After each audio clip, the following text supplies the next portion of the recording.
ফাতেমা ডাক দিয়া কই স্বামী চেহারা কেন মলিন মলিন দেখা যায়?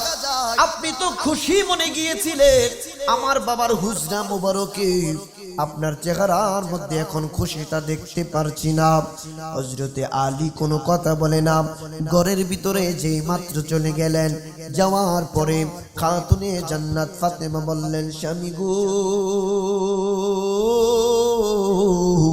ও প্রাণের স্বামী, একটুখানি কি বলা যাবে কি হলো? হযরতে আলী ডাক দিয়া কয়ে ফাতেমা, ও ফাতেমা রে, আজকে জানোনি তোমার বাবাই কি আলোচনা করেছে? কই না বললে কিভাবে জানবো?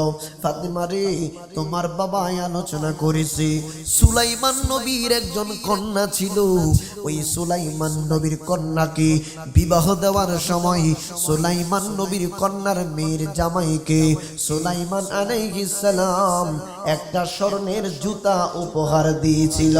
একবার জুড়ে বলা যাবে কি আল্লাহু আকবার? খাতুনে জান্নাত আর বুঝতে বাকি নাই, আমার বাবা আমাকে হযরতে শের খুদা আলী রাদিয়াল্লাহু তাআলা আনহুর সঙ্গে বিবাহ দিয়েছে, শাদী মোবারক দিয়েছে, কিন্তু আমার বাবা কোনো দিতে পারে নাই। এই জন্য বুঝি আমার স্বামীর চেহারা মোবারকটা এইরকম মলিন মলিন লাগছে।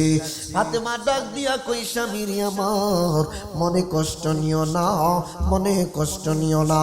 আমার বাবা যদিও স্বর্ণের জুতা উপহার দিতে পারেন নাই, কিন্তু আপনি তো কোনো সাধারণ আলী না, আপনি হচ্ছেন খাতুনে জান্নাতের স্বামী।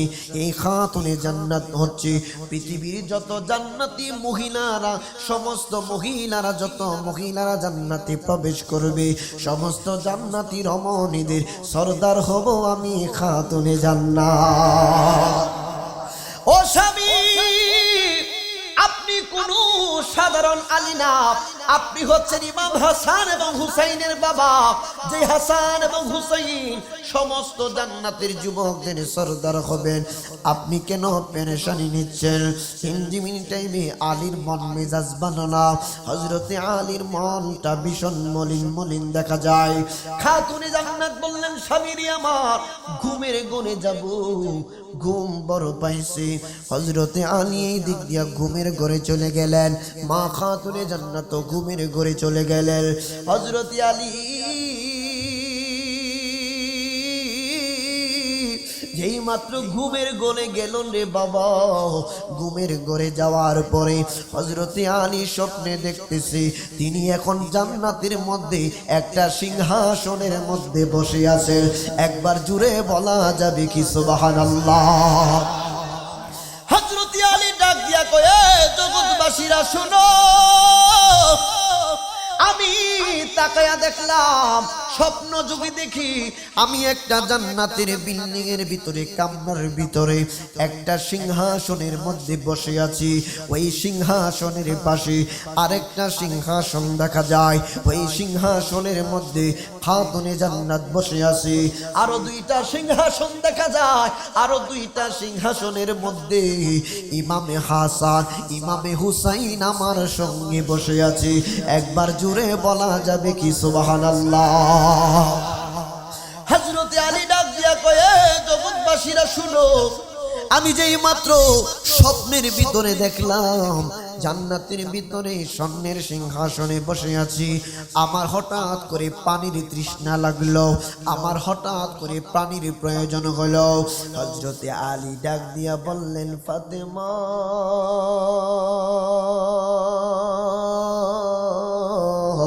ও ফাতেমা রে, আমার বড় পানির তৃষ্ণা লেগেছে, যদি পারো এক গ্লাস পানি পান করাইয়া গলাখানি একটু যদি ভিজাইতে পারো বড় চমৎকার হইত। হযরতে ফাতেমা ডাক দিয়া কই স্বামীরে আমার, আপনি পেরেশান হবেন না। হযরতে খাতুনে জান্নাত তিনি একটা কামরার ভিতর থেকে আরাম থেকে ডাক দিলেন, আমার স্বামীর জন্য জান্নাতি শরবতের ব্যবস্থা করো, আমার স্বামীর জন্য শরবতের ব্যবস্থা করো, আমার স্বামীর বড় তৃষ্ণা পেয়েছে, আমার স্বামী বড় তৃষ্ণার, তো শরবতের ব্যবস্থা করো। হযরত আলী রাদিয়াল্লাহু তাআলা ডাক দিয়ে বললেন, আমি দেখলাম খাতুনে জান্নাত একজন সুন্দর রূপবতী একজন কন্যাকে বলল শরবতের ব্যবস্থা করার জন্য।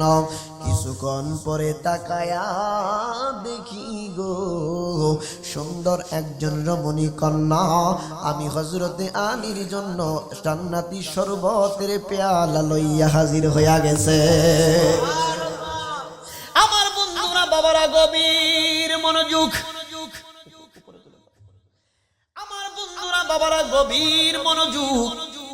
হযরতে শেরে খুদা আলী রাদিয়াল্লাহু তাআলা আনহু তিনি বললেন, আমি দেখলাম খাতুনে জান্নাত যেই মাত্র তিনি শরবতের জন্য অর্ডার করলেন, হযরতে আলী কই, আমি তাকে দেখলাম সুন্দর একজন রমণী, আমি হযরতে আলীর সামনে শরবতের পেয়ালা লইয়া দাঁড়ায় আছি, যেই মাত্র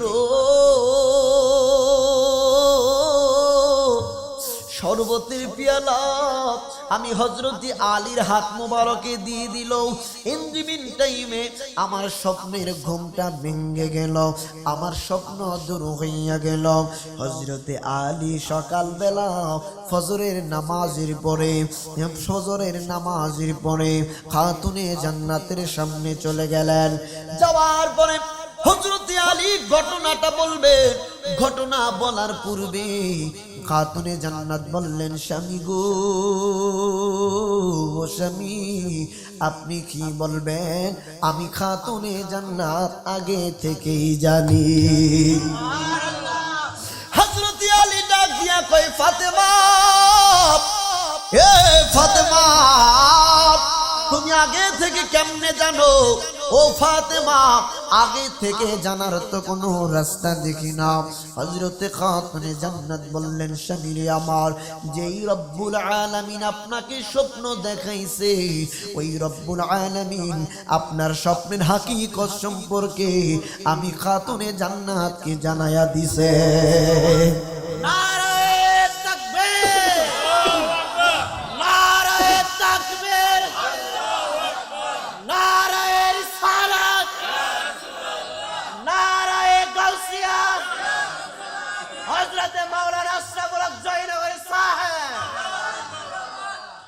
আমার বন্ধুরা, বাবারা, খাতুনে জান্নাত বললেন, স্বামী রে আমার,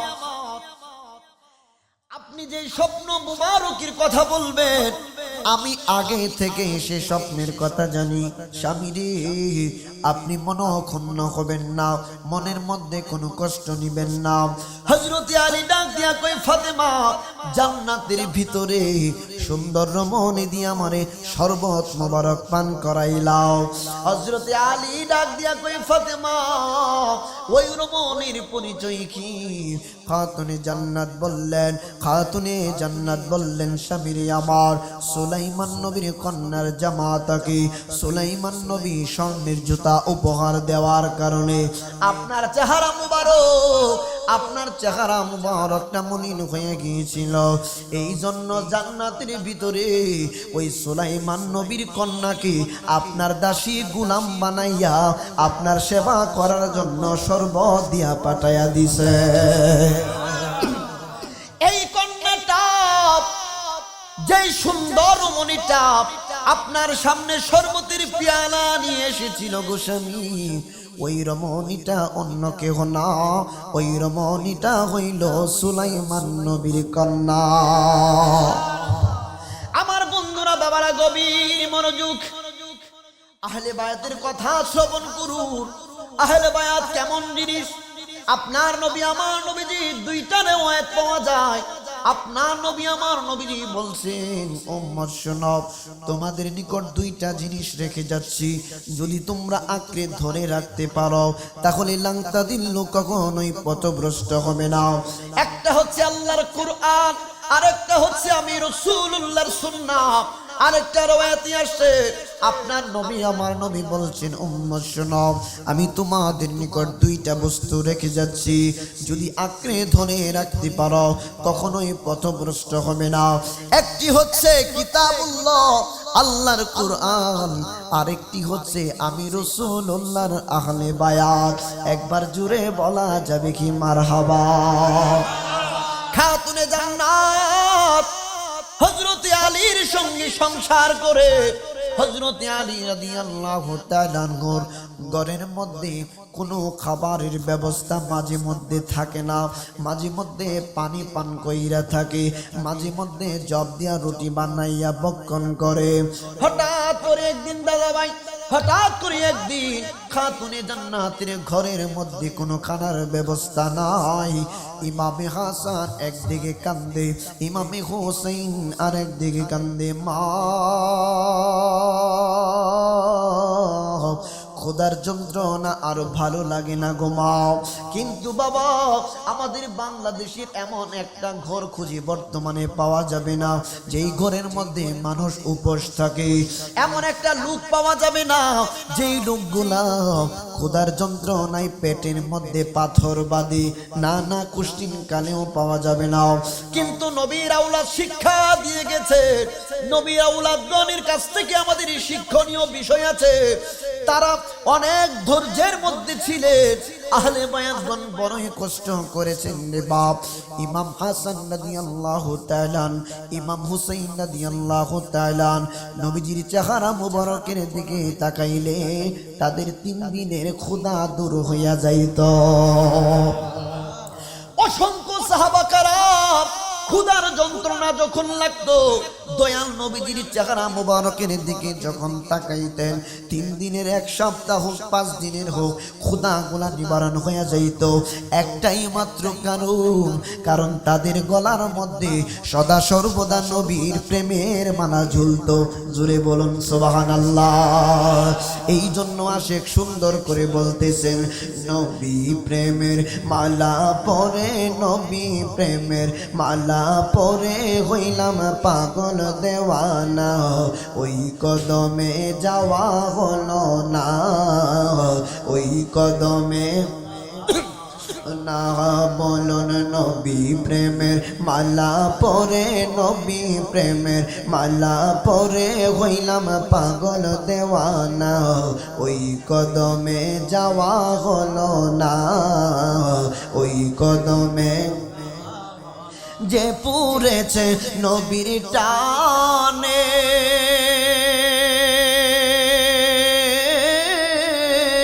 সেই তো নবীর কদর জানে গো। ঠিক না বেঠি? ওরে যে পুরেছে নবীর টানে,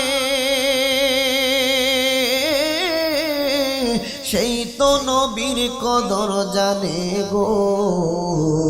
ওরে মধুর বাণী শুনবি কানে, মধুর বাণী শুনবি কানে, হইলে তাহার দেওয়ানা, ওই কদমে যাওয়া হলো না, ওই কদমে ও না। আগে ঈমান তাজা করো,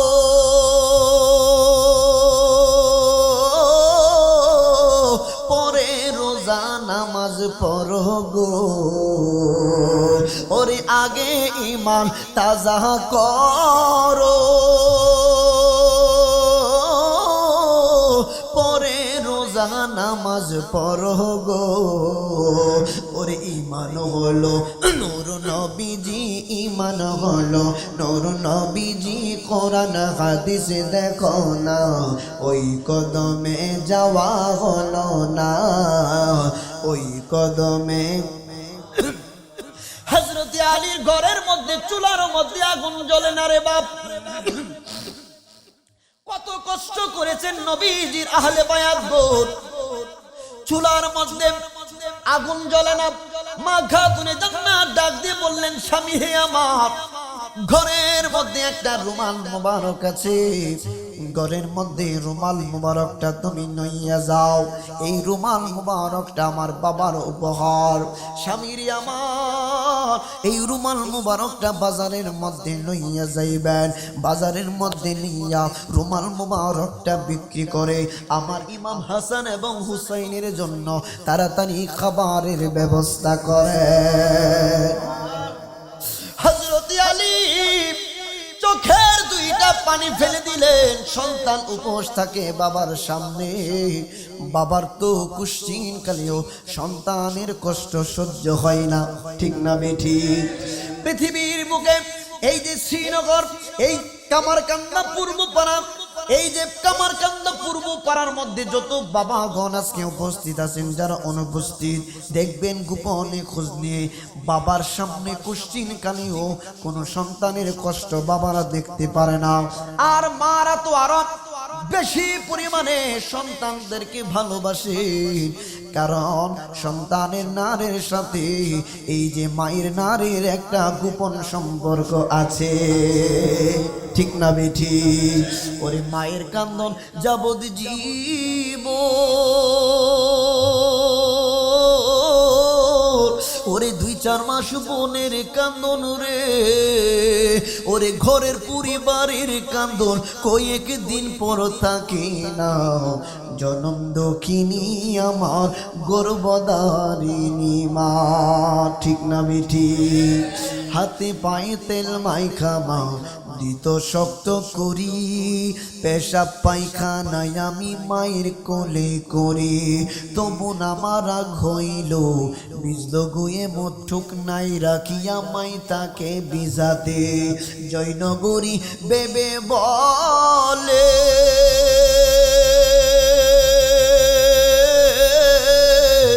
ওরে জান্নাত মায়ের কদম তলে গো, ও তোরা দেখ বুখারী হাদিস খুলে করছেন নবী ঘোষণা।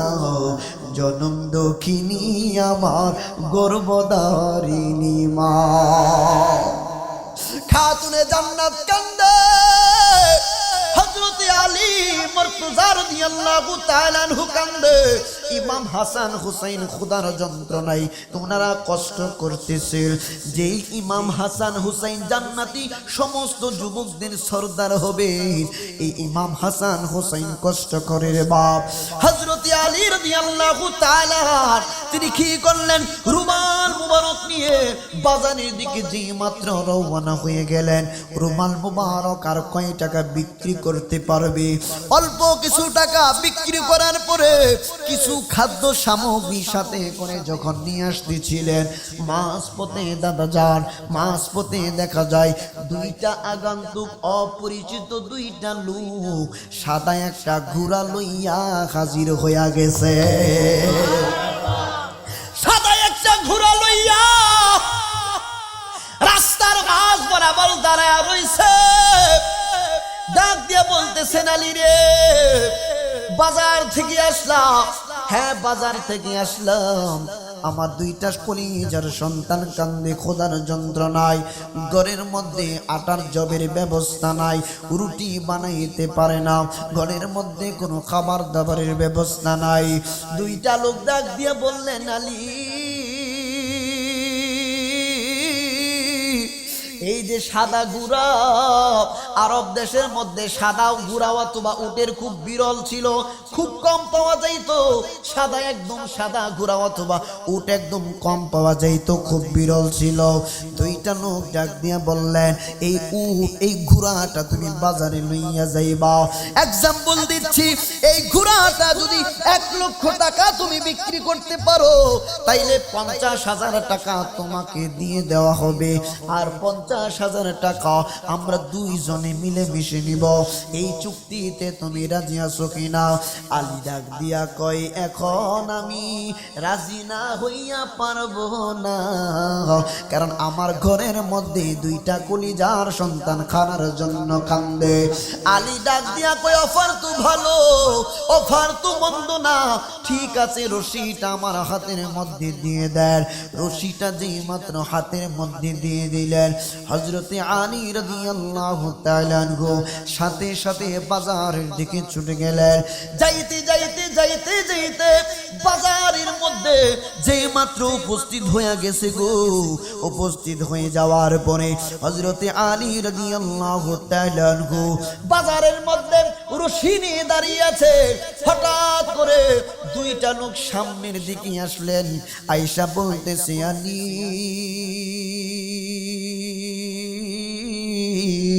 তোমার এই ঘোড়ার দাম কত হলে তুমি বিক্রি করবা? আলী ডাক দিয়া কয়, এই ঘোড়াটার মূল্য হইল 1 লক্ষ টাকা। 1 লক্ষ টাকার কমে আমি বিক্রি করব না। উদাহরণ দিচ্ছি বর্তমান বাংলাদেশের টাকা অনুযায়ী, কারণ ওই যুগে টাকাকে টাকা বলতো না। যেমনি করে সৌদি আরবে টাকাকে মানে মুদ্রাকে টাকা বলে না, রিয়াল বলে, রিয়াল বলে। আমেরিকাতে বলে ডলার, বাংলাদেশে বলে টাকা। ইনজিমিন টাইমে হযরত আলী রাদিয়াল্লাহু তাআলা তিনি ডাক দিয়ে বললেন, 1 লক্ষ টাকার বিনিময়ে ছাড়া আমি বিক্রি করব না। দুইটা লোক ডাক দিয়া কয়, আলী 1 লক্ষ না, আমরা তোমাকে 2 লক্ষ টাকা দেব, তারপরেও ঘোড়াটা বিক্রি করা লাগবে। হযরত আলী ডাক দিয়া কই, শোনো, আমার সাথে কন্ট্রাক্ট হয়েছে 1 লক্ষ টাকা, 2 লক্ষ টাকা আমি বিক্রি করব। কথাটা বোঝার বিষয় আছে। বহু কাহিনী, বহু ঘটনা ঘটে গেল। ইঞ্জিমিন টাইমে ঘোড়াটা বিক্রি করে দিল। ঘোড়াটা বিক্রি করে দিয়া দুইজন আগন্তুক লোকের কাছে যখন আসলো গো, আসার পরে বলতেছে, এই নেন আপনাদের 2 লক্ষ টাকা। ঘোড়াটা বিক্রি হয়েছে 2 লক্ষ টাকা, এই নেন 2 লক্ষ টাকা।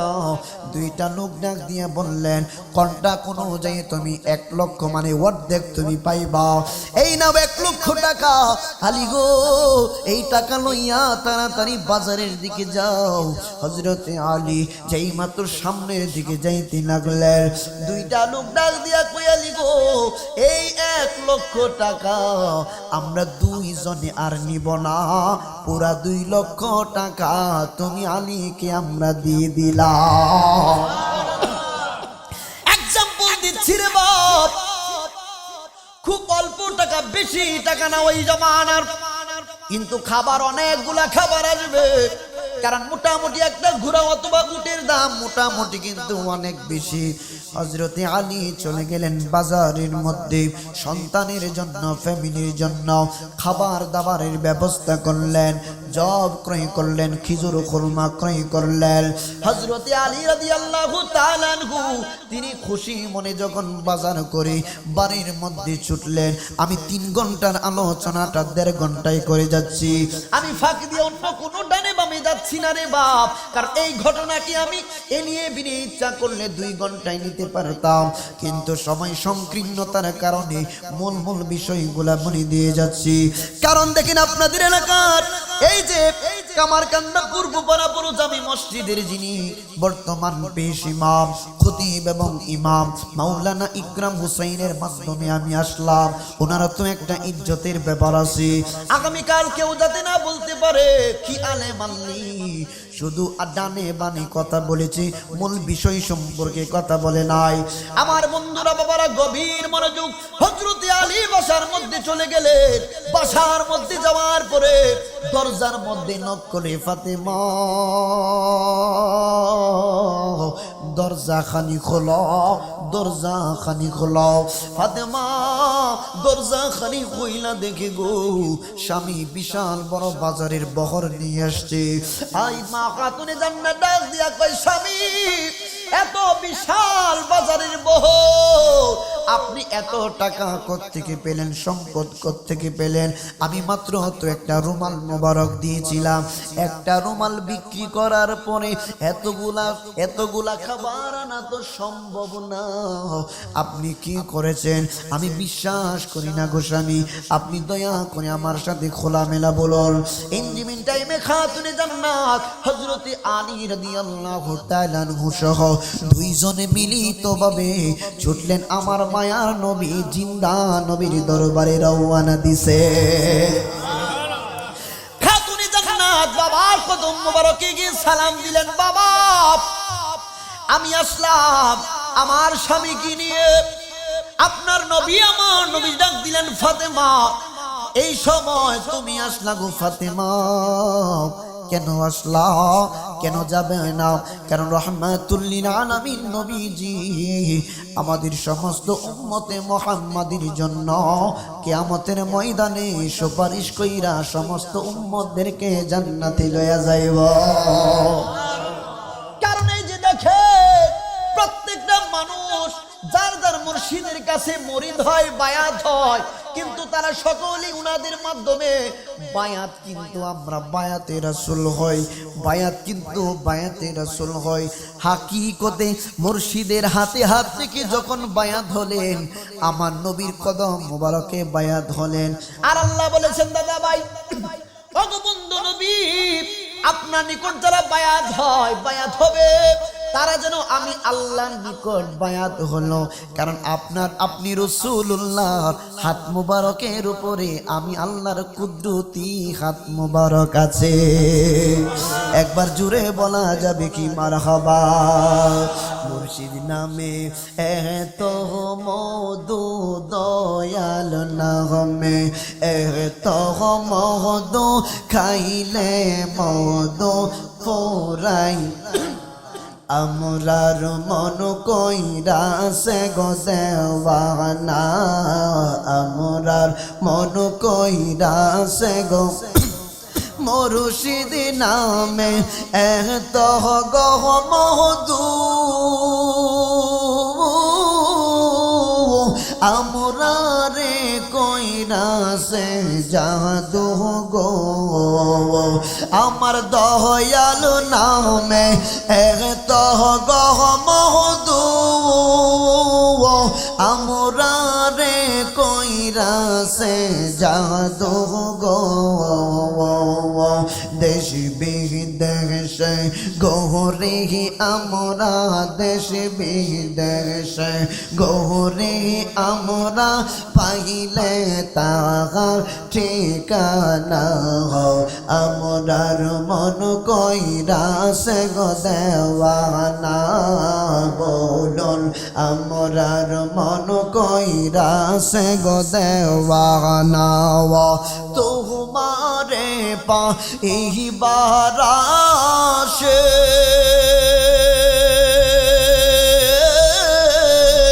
ঘুরতেছি পাগলের বেশে গো, ঠিক না বেঠি? ওরে তোমারে পাইবার আশে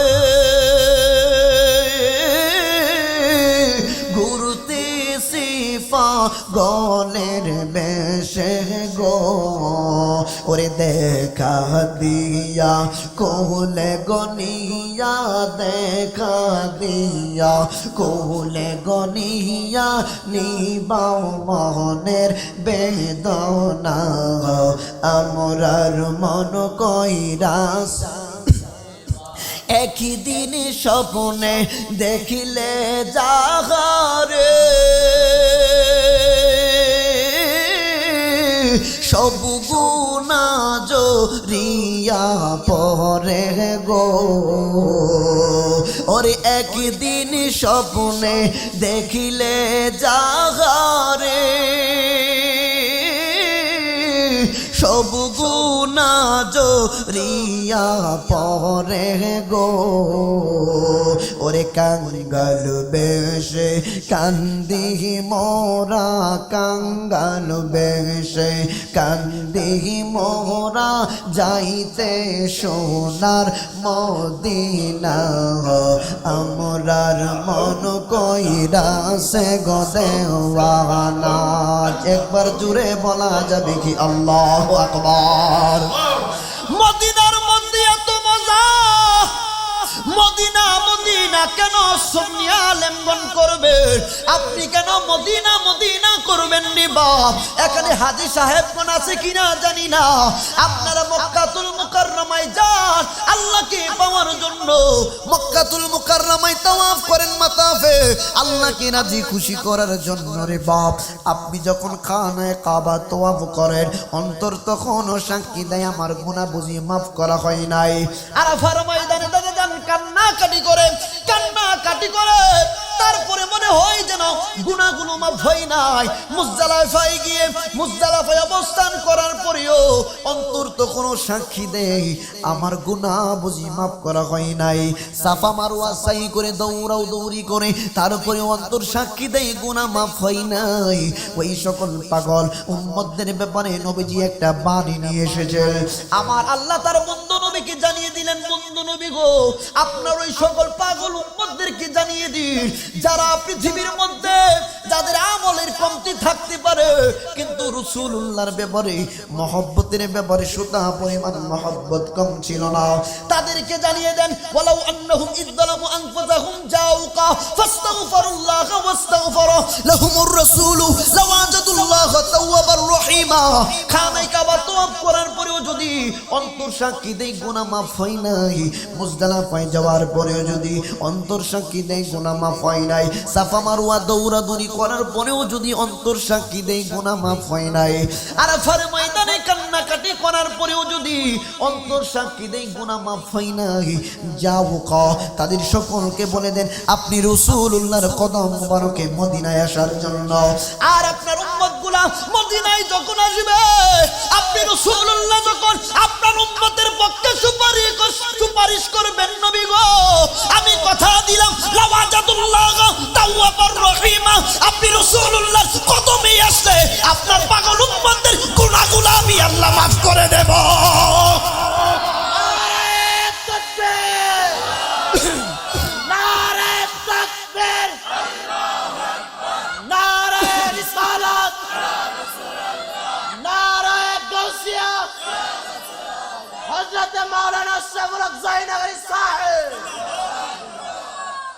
তাহলে ওই মদিনায় যাওয়ার দরকার আসেনি? ওই মদিনায় যাওয়ার দরকার আসেনি? আমাকে আহলে বায়াতের ব্যাপারে কথা বলতে দিয়েছে না, আমি ইচ্ছে করলে অহংকার না, আমি ক্ষমা চেয়ে নিচ্ছি, আমি অনর্গল দলিল ভিত্তিক কথা বলতে পারতাম, ইকরাম এবং আকরাম জানে, আর মানো জানে, কিন্তু আমি চাচ্ছি যারা নবীর প্রেমিক তারা বিনা দলিলে আমার রাসূলকে ভালোবাসতে জানে, যাদের অন্তরে আহলে বায়াতের মহব্বত আছে, তাদের দলিল লাগে না, তাদের মধ্যে সদা সর্বদা প্রেম লুকায়িত থাকে। নবীর কদম মোবারকে চলে গেলেন, বাবা আমার স্বামীকে নিয়ে আসলাম। আপনার নবী আমার নবীজি জিজ্ঞেস করলেন ফাতেমারে, এই সময় তোমার স্বামীকে নিয়ে আমি নবীজির কদম মোবারকে কেন আসলাম? ফাতেমা ডাক দিয়া বললেন, বাবা আমার স্বামীকে আমি পাঠিয়েছিলাম বাজারের মধ্যে একটা রুমাল মুবারক দিয়া বাচ্চাদের জন্য খাবারের ব্যবস্থা করার জন্য, জব অথবা খুরমা খিজুরের ব্যবস্থা করার জন্য। আপনার নবী আমার নবী বললেন, ফাতেমা তাহলে সমস্যাটা কোথায় এই জায়গায় বলো। খাতুনে জান্নাত বললেন, বাবা আমার স্বামী বিশাল বড় বাজারের বহর নিয়ে বাসায় আসছে। বাবা গো আমার স্বামী এতই গরিব, আমার স্বামীর পক্ষে এত বাজার করা সম্ভব না কোনোভাবে, আমার স্বামীর পক্ষে এত দামি দামি খাবারগুলা কিনা তার পক্ষে কোনোভাবেই পসিবল না। স্বামী বাবা গো আমার স্বামী যখন বাড়ির মধ্যে খাবারগুলা নিয়ে আসলো, আমি ফাতেমা বড় পেরেশানিতে পড়ে গেলাম, আমার স্বামী কোত্থেকে খাবার নিয়ে আসলো এইটা জানার জন্য আপনি নবীজির কদম মোবারকে আসলাম। ইনজিমিং টাইমে দেখেন বাপ স্বামীকে জিজ্ঞেস করলো না কেন জানেন নি রে বাপ? কারণ ওই যে দুইটা লোক একটা ঘোড়া হযরতে আলী রাদিয়াল্লাহু তাআলা আনহু রাত মোবারকে দিয়েছিল, ঘোড়াটা বিক্রি করেছিল। দুইটা লোক হযরতে আলীর কাছ থেকে ঘোড়াটা ক্রয় করেছিল, এটার হাকিকত নবী ছাড়া তো বলতে পারবে না। আমার নবী বললেন, ফাতেমা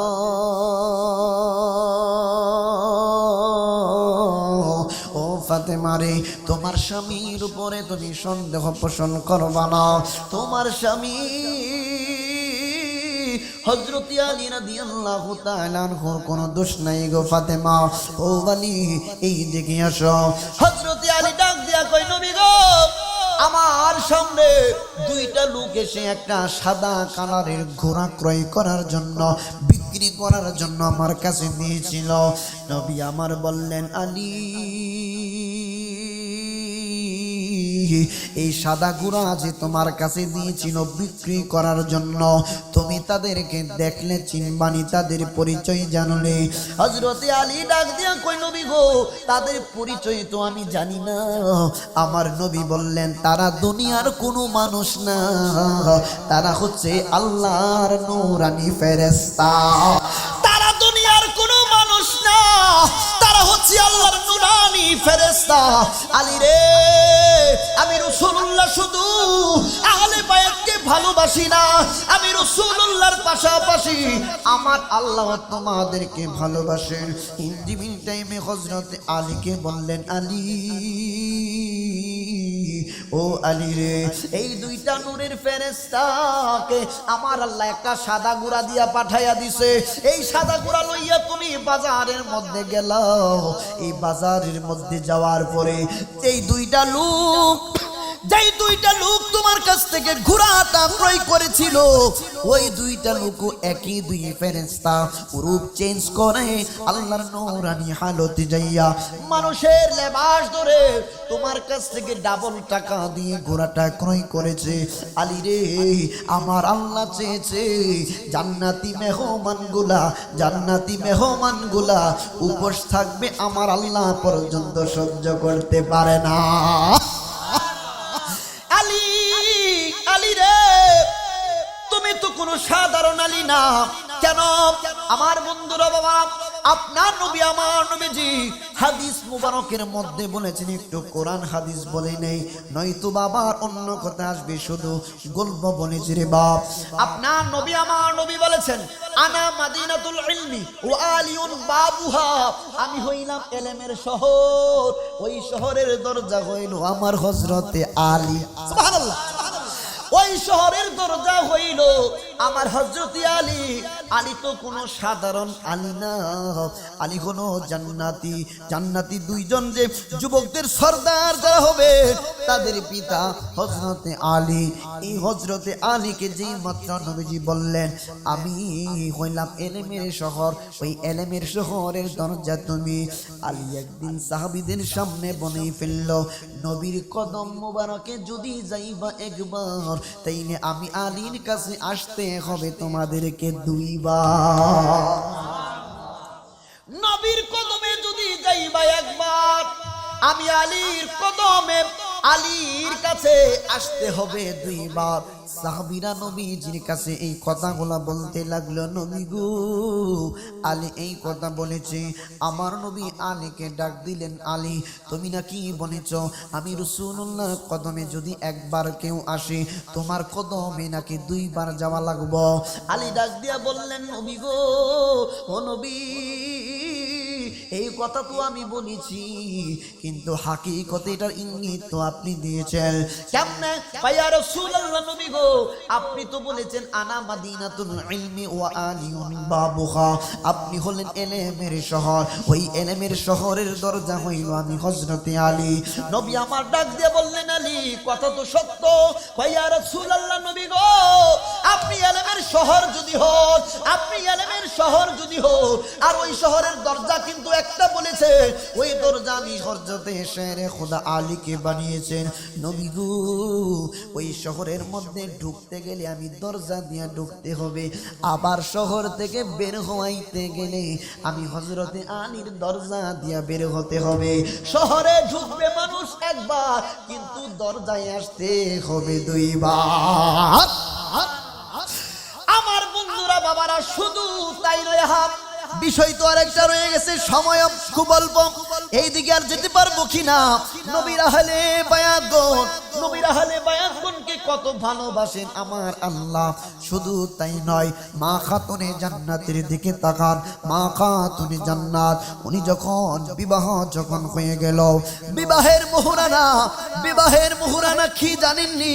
শাফা শরীফের মধ্যে কাজী আইয়াজ রাহমাতুল্লাহি আলাইহি বড় চমৎকার ভাবে ঘটনাগুলি উল্লেখ করেছেন। কাজী আইয়াজ রাহমাতুল্লাহি আলাইহি বলতেছেন, কি বলতেছেন বাবা? বলতেছি, খাতুনে জান্নাত যখন দুনিয়া থেকে বিদায় গ্রহণ করবেন, স্বামীকে ডাক দিয়ে বললেন, স্বামী গো, আমি তো দুনিয়া থেকে বিদায় গ্রহণ করব, কিন্তু যেদিন আমি দুনিয়া থেকে বিদায় গ্রহণ করব, এই যে একটা পাতিলার ভিতরে ছোট্ট একটা কাগজের টুকরা আছে, এই কাগজের টুকরাখানি আমি ফাতেমার কাফনের কাপড়ের ভিতরে দিয়া দিবে। হযরত আলী ডাক দিয়া কই, ফাতেমা, কি এমন গুরুত্বপূর্ণ কাগজের টুকরা যেটার ব্যাপারে আমি হযরত আলী পর্যন্ত জানি না? ফাতেমা গো, আমার কাছে কি বলা যাবে? কয় না, বলা যাবে না। খাতুনে জান্নাত মানা করার পরেও আলী চিন্তা করলেন, আমি মারিফতের সম্রাট হয়ে কাগজের টুকরার ভিতরে কি আছে জানবো না? এটা তো হতে পারে না। খাতমা খাতুনে জান্নাত দুনিয়া থেকে বিদায় নিবে।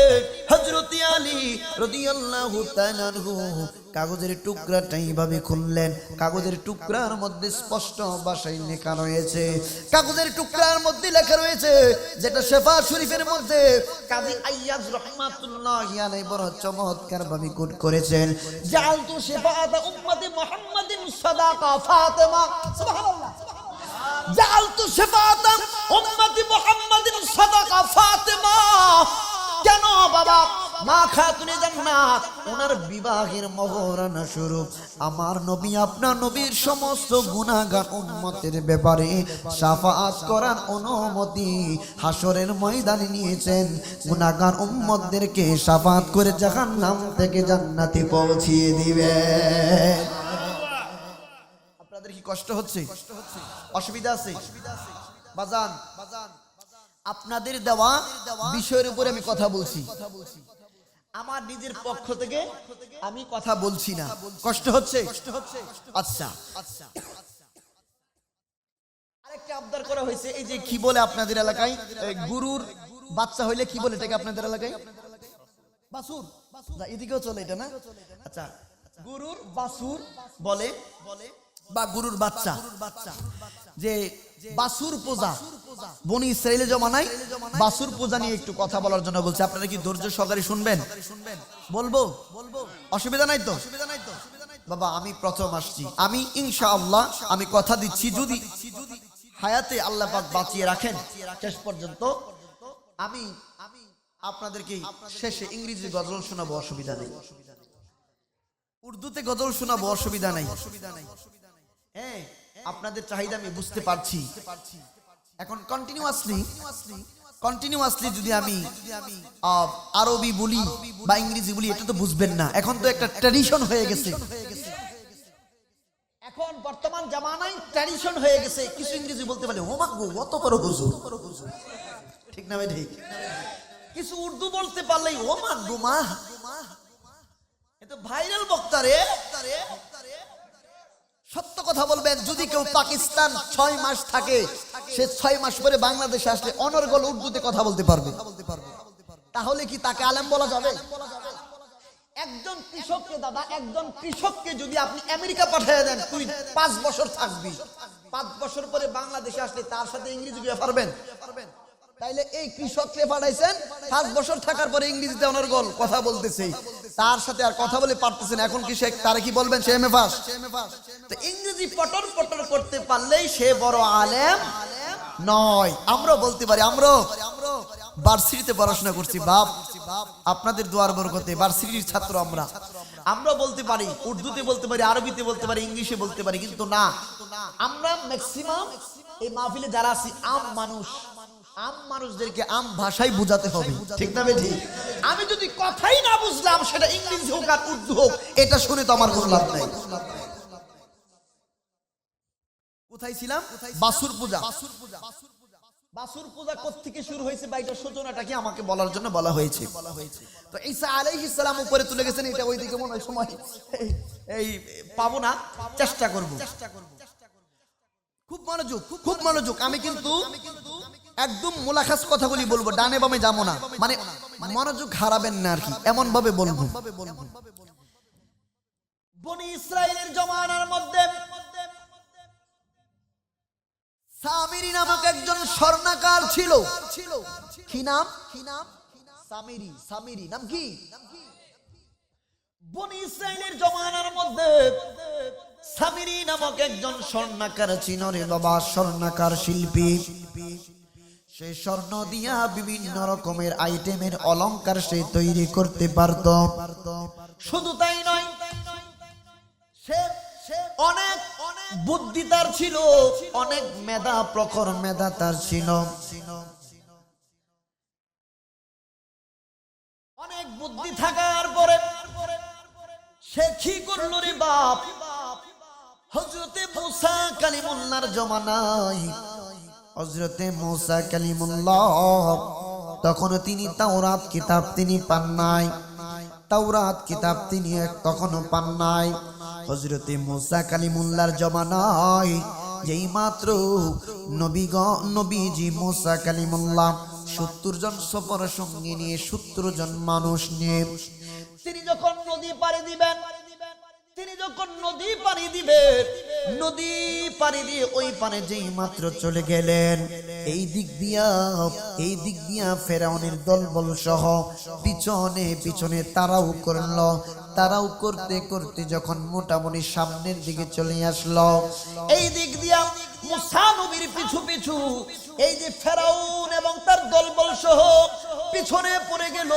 আর মুসা কালিমুল্লাহর পিছনে পিছনে যাচ্ছে সামিরি, সামিরি পিছনে পিছনে যাচ্ছে। সামিরি তাকায়া দেখে গো, তার সামনে একটা ঘোড়ার উপরে একটা ব্যতিক্রম মানুষ ঘোড়া দৌড়ায়া সামনের দিকে যাইতাছে। সামিরি তাকায়া দেখে অশ্বরোহিত একটা লোক ঘোড়ার উপরে সওয়ার হয়ে যাচ্ছে। সামিরি দেখলে এই ঘোড়াটার পাটা যত জায়গায় পড়ে তত জায়গায় একটা আগুনের লুটকার মতো, আগুনের স্ফুলিঙ্গের মতো আলো বের হয়ে যায়। আলো বের হওয়ার সঙ্গে সঙ্গে যত জায়গায় ঘোড়ার কদম গোলা পড়ে তত জায়গায় সবুজ ঘাসের মতো জন্মায়। জোরে বলা যাবে কি সুবহানাল্লাহ। সামিরি চিন্তা করলো, কি ব্যাপার, এটা তো কোনো মানুষ হতে পারে না। খুব মেধাবী ছিল, খুব মেধাবী ছিল। এই সামিরি অবশেষে বুঝতে পারলো ইনি হচ্ছেন হযরতে জিবরাইল আলাইহিস সালাম। আল্লাহর পক্ষ থেকে আল্লাহর হুকুমে তিনি সামনের দিকে যাচ্ছেন। সামিরি মনে মনে চিন্তা করলো, ইনজিমিন টাইমে আমার এই মুহূর্তে এই সুযোগটা কাজে লাগাইতে হবে। ঘোড়া যেই জায়গার মধ্যে এই যে ঘোড়ার পাটা কদমটা পড়ে, ওই কদমের নিচ থেকে একটু আমি কাদা মাটি, বালি মাটি সংরক্ষণ করে রাখি, ভবিষ্যতে কাজে লাগবে। সামিরি কি করলো, সংরক্ষণ করে রাখলো রে বাপ। এই দিক দিয়া ওই যে ফেরাউনের সাঙ্গ পাঙ্গ সহ এই যে নদীর ভিতরে নামলো মুসা কালিমুল্লাহর পিছু পিছু নেওয়ার জন্য। মাঝ বরাবর যাওয়ার পরে আমার আল্লাহ হুকুম করলেন, পানি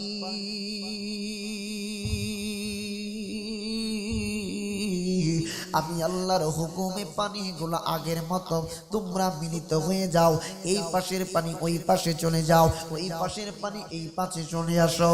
যেই মাত্র পানিগুলো আগের মতো হয়ে গেছে, ইনজিমিন টাইমে ফেরাউন সহ সমস্ত সৈন্য সামন্ত সহ, এই সৈন্য সামন্তর ভিতরে দাদা যা পুরুষ মানুষও ছিল, মহিলা মানুষও ছিল, সমস্ত মানুষগুলা নদীর মধ্যে ডুবন্ত অবস্থায় মারা গেল। এই দিক দিয়া মুসা কালিমুল্লাহ চলে গেলেন তুর পাহাড়ের মধ্যে। 70 জন সফর সঙ্গী নিয়ে, 70 জন সঙ্গীকে নিয়ে তুর পাহাড়ের মধ্যে চলে গেল।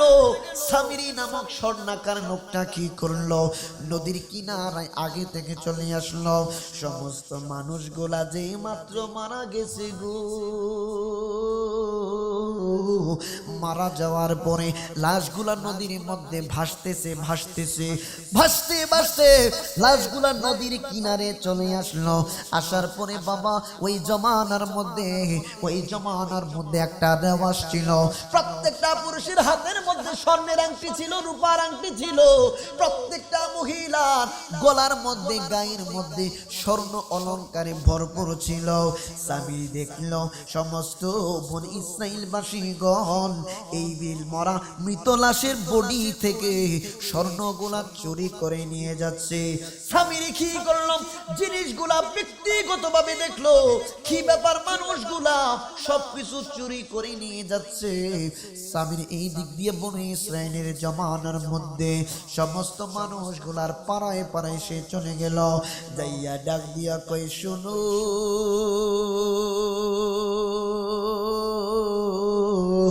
তোমরা যে এই স্বর্ণ অলংকার গুলা চুরি করলা, এই দিক দিয়া হযরতে মুসা কালিমুল্লাহ তিনি তো চলে গেলেন তুর পাহাড়ে 70 জন সঙ্গী লইয়া।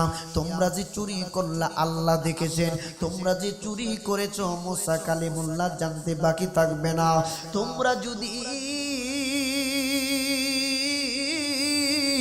এই স্বর্ণগুলা অলংকারগুলা আমার হাতে জমা না দাও, তাইলে মুসা কালিমুল্লাহ জীবনে আর বনি ইসরাইল এই জমিনে আসবে না।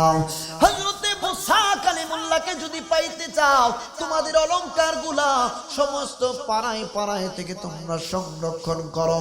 সংরক্ষণ করার পরে আমি সামিরীর কদমে তোমরা নিয়ে আসো। এইগুলা সবগুলা আমি জ্বালাইয়া দিব, আগুন দিয়া পুরাইয়া দেব। আগুন দিয়া পুরাইয়া দিলে মুসা কালিমুল্লাহ সেটা জানতে পারবেন। অবশেষে তিনি আমাদের মাঝে আগের মতো ফিরে আসবেন। একবার জুড়ে বলা যাবে কি আল্লাহু আকবার। সমস্ত মানুষগুলা স্বর্ণগুলা রূপাগুলা অলংকার শুভগুলো সামিরীর কদমে নিয়ে আসলো, সামিরীর কাছে নিয়ে আসলো। নেন নেন নেন, অন্যান্য মাল সামানা দিলেন, এইগুলো আপনি পরাইয়া জ্বালাইয়া দেন। ইঞ্জিনিয়ারিং টাইমে সামিরী বুদ্ধি করে দেখলো স্বর্ণের অলংকার গুণা রূপার অলংকার গুণা পরিচয় করলে কোনো লাভ হবে না। অন্যান্য মালামাল গুলার মধ্যে আগুন লাগাইয়া পুইরা সারখার করে দিল, কিন্তু স্বর্ণ গুণা দিয়া বিশাল বড় সুন্দর করে একটা বাছুর বানাইলো। বাছুর বানাইলো, বাছুর বানানোর পরে সামিরী ডাক দিয়ে বলল, বনি ইসরাইলবাসী শুনো, এই দিক দিয়ে মুসা কালিমুল্লাহ চলে গেলে উনি আসবে কি আসবে না এটার কোনো গ্যারান্টি দিতে পারি না, কিন্তু তোমাদেরকে একটা জিনিস আমি বলতে চাই। কি জিনিস জানাইতে চাও? ওই মুসা কালিমুল্লাহ আমার কাছে এমন একটা জিনিস রাইখা গেছে গো, যে জিনিসটার অনুসরণ পূজা করার জন্য, ইবাদত করার জন্য উনি আমাকে বলে দিয়ে গেছে। উনি যতদিন পর্যন্ত এই বনি ইসরাইলের এই মাঠের মধ্যে তোমাদের মাঝে না ফিরে আসে, ততদিন পর্যন্ত এই যে আমার কাছে যে বস্তুটা রেখে গেছেন এটার পূজা করার জন্য তোমাদেরকে বলেছেন। বনি ইসরাইলবাসী কেমনে বিশ্বাস করবে, কেমনে বিশ্বাস করব? কই আসো দেখে যাও, দেখে যাও। এই যে স্বর্ণ দিয়া এই যে বাছুর বানাইছে, বাছুর বানাইছে, এই স্বর্ণের বাছুরের মুখের ভিতরে ওই যে নীল নদের গুড়ার নিচ থেকে মাটি এনেছিল, ওই একটুখানি মাটি যে মাত্র মুখের ভিতরে দিল, সাথে সাথে এটার ভিতরে প্রাণ সংসার হইয়া হাম্বা হাম্বা কইরা ডাক দিতে শুরু করছে। সমস্ত মানুষ বিশ্বাস করলো, সত্যি তো স্বর্ণের বাছুর আবার হাম্বা হাম্বা পাই কেমনে? অবশ্যই আল্লাহর পক্ষ থেকে মুসা কালিমুল্লাহ এটার পূজা করার জন্য আমাদেরকে বলেছেন। আস্তে আস্তে করে বাছুর পূজা তারা শুরু কইরা দিছে। এই দিক দিয়া মুসা কালিমুল্লাহর উম্মতদের দায়িত্ব দিয়ে গিয়েছিলেন হযরতে হারুন আলাইহিস সালাম। তিনিও একজন নবী ছিলেন, উনি ছিলেন মুসা কালিমুল্লাহর বড় ভাই। মুসা কালিমুল্লাহর বড় ভাই ছিলেন ইনি। হারুন আলাইহিস সালাম বললেন, কি ব্যাপার, মূর্তির না এই যে বাছুর পূজা করা যাবে না, এটা আমার ভাই মুসা কালিমুল্লাহর শরীয়তের মধ্যে নাই। সমস্ত মানুষগুলা ভয় দেখাচ্ছে, ও হারুন তুমি যদি ব্যতিক্রম কোনো কিছু করার চেষ্টা করো তোমার উপরে হামলা হবে, তোমাকে কিন্তু ছাড় দেওয়া হবে না। হারুন আলাইহিস সালাম তিনি ভয়ে দুনিয়ার শক্তিতে কোলাই না, একা একজন মানুষ। মুসা কালিমুল্লাহ চলে গেলেন তুর পাহাড়ে। 30 দিন হয়ে গেল।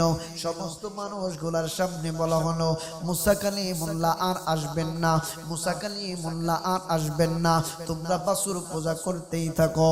এই দিক দিয়ে হারুন আলাইহিস সালামের উপরে কঠোরভাবে মানুষগুলা এইভাবে ক্ষেপে রয়েছে, যদি তুমি বাধা দাও তোমার অস্তিত্ব রাখবো না।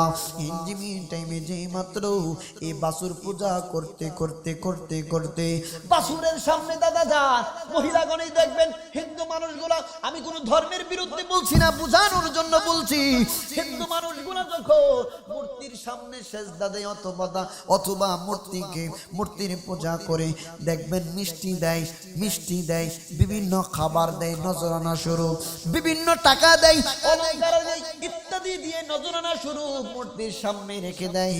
মুসা কালিমুল্লাহর জামানায় সামিরি দেখলো সমস্ত মানুষগুলা এই যে বাছুরের সামনে অলংকার আইনা রাইখা দেয়, বাছুরের সামনে রূপা আইনা রাইখা দেয়, সমস্ত মহিলাগণের অলংকার গুলা এই বাছুরের সামনে এনে রেখে দিয়ে পূজা করতে শুরু করলো।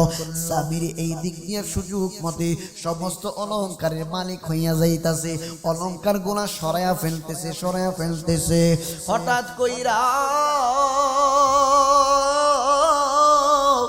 মুসা কালিমুল্লাহ তুর পাহাড়ের মধ্যে 40 দিন যাওয়ার পরে, মতান্তরে 30 দিন যাওয়ার পরে অথবা 40 দিন যাওয়ার পরে আমার আল্লাহ তাওরাত কিতাব দান করলেন, মুসা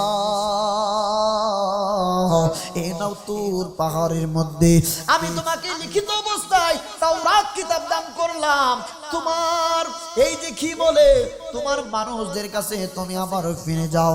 মুসা কালিমুল্লাহ যে মাত্র ফিরে আসলেন, আয়েশা দেখে মানুষগুলা বাছুর পূজা করে, গুরুর পূজা করে, বাছুর পূজা করে।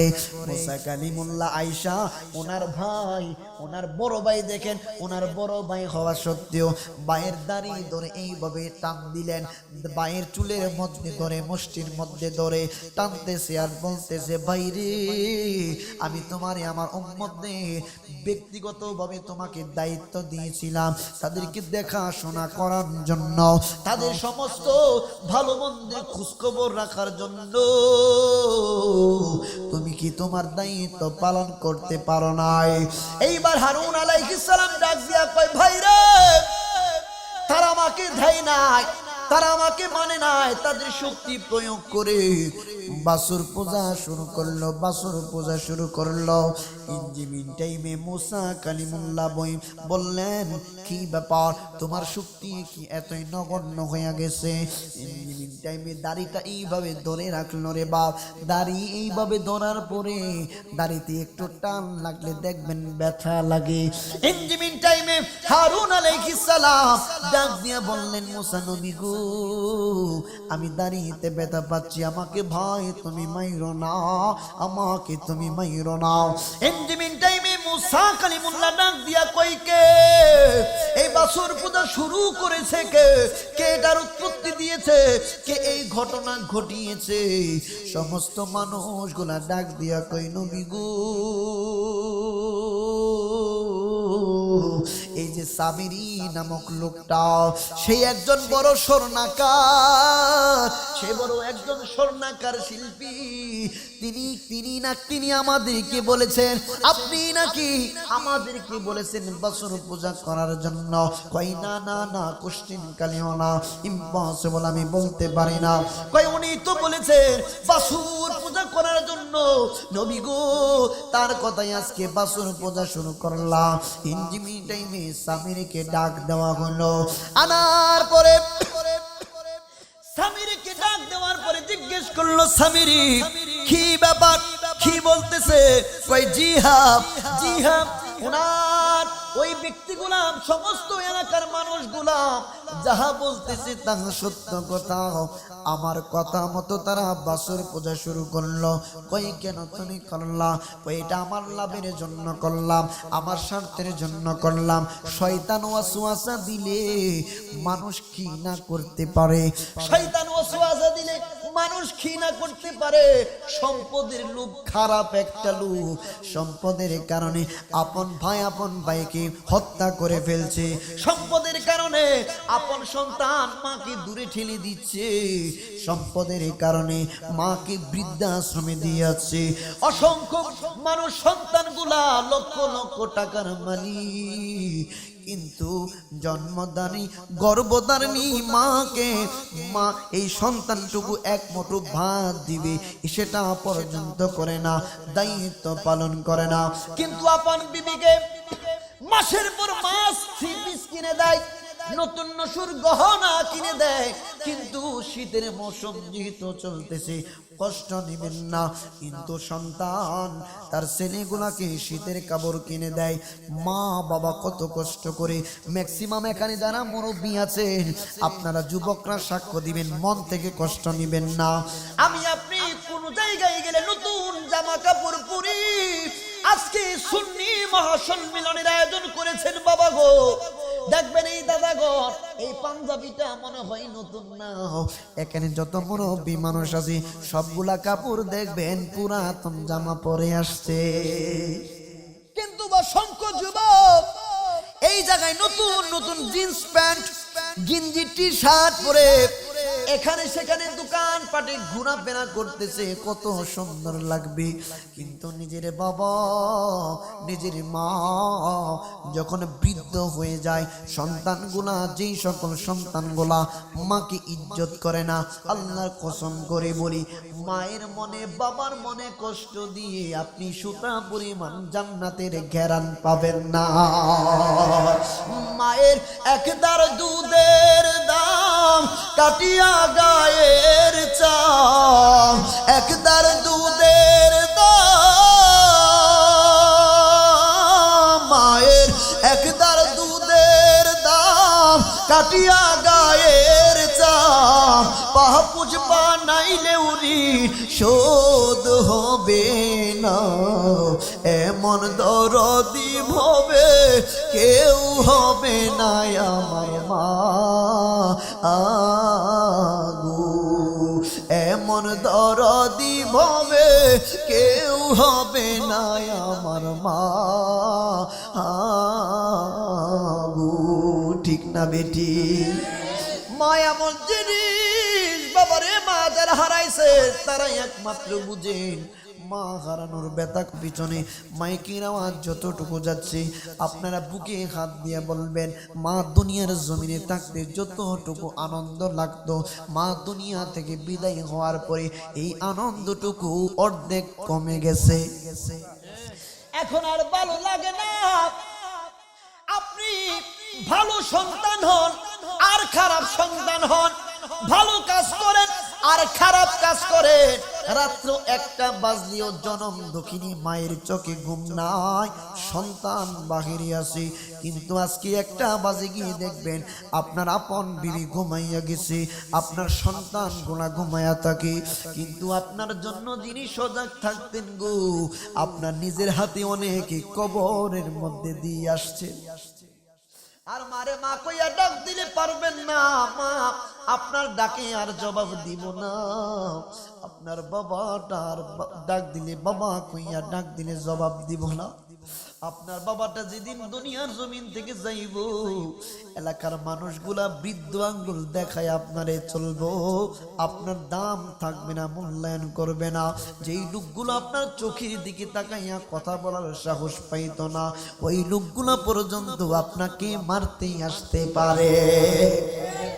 কিন্তু আপনার বাবা নামক ছায়াটা যতদিন থাকবে, নারে তাকবীর, নারে রিসালাত, নারে গাউসিয়া, মোশাররফ হোসেন হেলালি হুজুরের আগমন, হেলালি হুজুরের আগমন এই মাহফিলের পক্ষ থেকে, এই মাহফিলের পক্ষ থেকে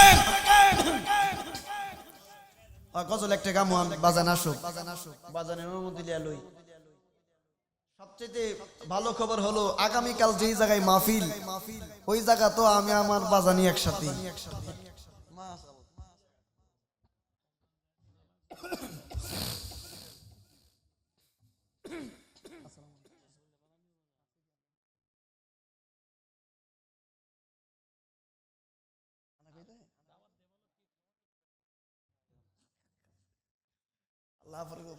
সামনে থেকে কইলে আমি কয়ে যেমনি আপনারা দাওয়াত দিলে খাওয়ার কথা ওটাও দাওয়াত দিয়ে হুজুর খায় না গিয়ে অজ কইরে খালি বলে অজের দাওয়াত দিয়ে খাওয়ার কথা বলে আর কই না সকলে বলি আলহামদুলিল্লাহ আমি শেষ করছি তো মুসা কালিমুল্লাহ তাকে বলে দেখ বেটা এই কাজ করছ তো শয়তানের প্ররোচনায় সে এই কাজ করছে এরপর থেকে ভারতীয় উপমহাদেশের মধ্যে আস্তে আস্তে করে বাছুর পূজা গরু পূজা ইত্যাদি ইত্যাদি পূজাগুলা প্রচলন এই হচ্ছে মূল ইতিহাস আমি কিন্তু এই কথাটাই 1.5 ঘন্টা বলতে পারতাম কিন্তু মূল কথাগুলি বলছি কারণ সময় নষ্ট করে লাভ কারণ আমাকে দাওয়াত করে আনছেন কোনো একটা বিষয় সম্পর্কে জানার জন্য আমি যদি ফার্স্ট কাইটটা একটু বইলা বক্কর সকর করে সময় নষ্ট করে ফেলতাম পারতাম না এটা আমার মধ্যে নাই এটা আমি করতে রাজি না যাই হোক আমি আপনাদের অনুরোধে কি গজল কইতাম